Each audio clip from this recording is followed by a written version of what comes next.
BRS యువ సంగ్రామ సదస్సుకు Telangana high court అనుమతి ఇచ్చింది. దీంతో రేపు సరూర్ నగర్ స్టేడియంలో బీఆర్ఎస్ యువ సంగ్రామ సదస్సు జరగనుంది. బీఆర్ఎస్ యువ సంగ్రామ సదస్సుకు అనుమతి ఇవ్వకపోవడంతో బీఆర్ఎస్ హైకోర్టును ఆశ్రయించింది. సరూర్ నగర్లో నిర్వహించబోయే నిరుద్యోగ సభకు అనుమతి ఇవ్వాలని కోరుతూ లంచ్ మోషన్ పిటిషన్ దాఖలు చేసింది. ఈ పిటిషన్పై విచారణ జరిపిన న్యాయస్థానం సదస్సుకు అనుమతి ఇచ్చింది. అయితే శాంతి భద్రతలకు విఘాతం కలిగించవద్దని, విజయవాడ జాతీయ రహదారిని దిగ్బంధం చేయొద్దని ఆదేశించింది హైకోర్టు.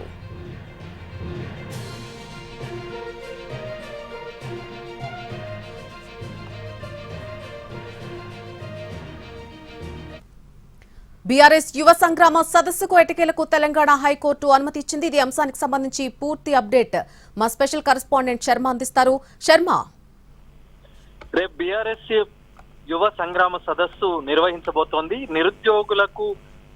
నిరుద్యోగులు తీవ్ర అసంతృప్తితో ఉన్నారు రాష్ట్ర ప్రభుత్వం పైన. దీనికి సంబంధించి వాళ్ళ అభిప్రాయాలు తెలుసుకోవడం, రేపు వాళ్లతో మాట్లాడించడానికి సంబంధించి బీఆర్ఎస్ పెద్ద ఎత్తున యువ సంగ్రామ సదస్సు నిర్వహించబోతోంది. ఎల్బీ నగర్ లోని సరూర్ నగర్ స్టేడియంలో ఈ సంగ్రామ సదస్సు నిర్వహించేందుకు అన్ని ఏర్పాట్లు చేసుకున్నారు. కానీ గత నెల 30వ తేదీన పోలీసులకు అనుమతిని ఆ సభ నిర్వహించుకునేందుకు అనుమతిని ఇవ్వాలని పోలీసులకు వాళ్ళు పిటిషన్ పెట్టుకున్నారు. దానికి సంబంధించి 17 రోజులుగా పోలీసులు అనుమతిని ఇవ్వడం గాని నిరాకరించడం గాని చేయకపోవడంతో ఇవాళ బీఆర్ఎస్ కు సంబంధించిన నాయకులు లంచ్ మోషన్ పిటిషన్ దాఖలు చేశారు. దానికి సంబంధించి విచారణ జరిగింది. విచారణ సందర్భంలో తాము ఎటువంటి ఇబ్బందులు కలగజేయకుండా పీస్ఫుల్ గా ఆ సదస్సును నిర్వహించుకునేందుకు అనుమతి ఇవ్వాలని పిటిషనర్ తరపు లాయర్ కోర్టును అభ్యర్థించారు. కానీ ప్రభుత్వం తరపున జీపీ గవర్నమెంట్ ప్లీడర్ మాత్రం గతంలో అనేక సందర్భాల్లో జరిగినటువంటి అంశాలను గుర్తు చేస్తూ ఇది విఘాతం కలిగించే దానికి సంబంధించి ఉంది అని మాత్రమే తాము దీనికి సంబంధించి అనుమతి ఇవ్వలేదు. అనేక ఇబ్బందులు తలెత్తేటువంటి అవకాశం ఉంటుంది. విజయవాడ జాతీయ రహదారి దిగ్బంధం అయ్యేటువంటి అవకాశం ఉంటుంది. పార్కింగ్ కు సరైన స్థలం లేకపోవడంతో మరింత ఇబ్బందులు కలిగేటువంటి అవకాశం ఉంటుంది. యువత కూడా కొంత రెచ్చగొట్టేటువంటి విధంగా వ్యవహరించేటువంటి అవకాశం ఉన్న నేపథ్యంలోనే రేపు సభకు ఎట్టి పరిస్థితులు తాము అనుమతి ఇవ్వలేదు. కోర్టు కూడా అనుమతి ఇవ్వకుండా ఉండాలి అనేటువంటి విషయాన్ని ప్రభుత్వ లాయర్ చెప్పారు. కానీ కోర్టు మాత్రం అంగీకరించలేదు.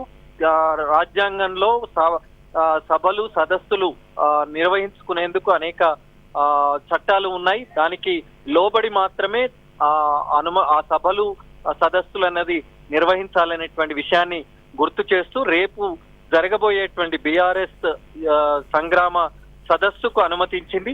అలాగే కొన్ని షరతులు విధించింది. ఆ విజయవాడ జాతీయ రహదారిని దిగ్బంధం చేయకూడదు, శాంతి భద్రతలకు విఘాతం కలిగించవద్దు, పార్కింగ్ స్థలం ఏదైతే వాళ్ళు పెట్టుకున్నారో ఆ స్థలంలో మాత్రమే వచ్చేటువంటి వాహనాలను పార్కింగ్ చేయాలి అనేటువంటి విషయాలని చెప్తూ పోలీసులు కూడా అనేక చర్యలు, భద్రతాపరమైనటువంటి చర్యలు తీసుకోవాలి.